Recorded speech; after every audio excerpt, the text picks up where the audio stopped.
राऊत साहेब, 2 दिवसांपूर्वी राज्याचे मुख्यमंत्री सोलापुरात होते.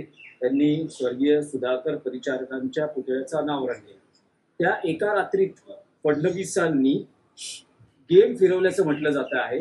महायुती 5 माजी आमदार हे फडणवीसांच्या संपर्कात आहेत. त्यातले महायुतीतच फोडाफोडी दिसते. 3 माजी राष्ट्रवादीचे आमदार आहेत. तर दिलीप माने यांच्या पक्षप्रवेशाला भाजपतूनच विरोध होतोय.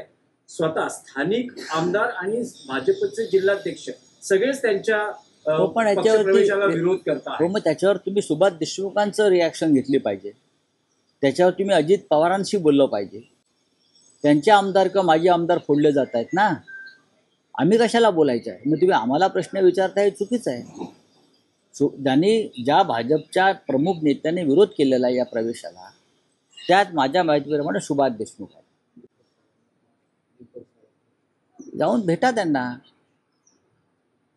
त्यांच्याशी चर्चा करा, त्यांचं मत घ्या की ते विरोध का करतायत, किंवा हे पक्षप्रवेश करण्यामागे नक्की फडणवीसांना काय त्यांची भूमिका आहे.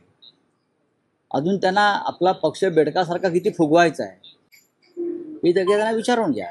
नाही, पण महायुतीतलीच ही फोडाफोडी, कारण अजित पवारांचा पक्षही अलर्टला आहे. घरणेंना डॅमेज कंट्रोलसाठी पाठवलेलं आहे. बरं, असं आहे की मी तुम्हाला पुण्यामध्ये जे चाललं आहे दंगेकर विरुद्ध मोहळ, हेही आपल्याला आरोपांचं युद्ध बघायला मिळतं आहे. मी आपल्याला काल सांगितलं ना, ऐसा कोई सगा नाही जिसने भाजपाने ठगा नाही. भाजपा सगळ्यात आधी आपल्या मित्रांवरच वार करते. भाजपा सगळ्यात आधी आपल्या नात्यागोत्यांवरच वार करते.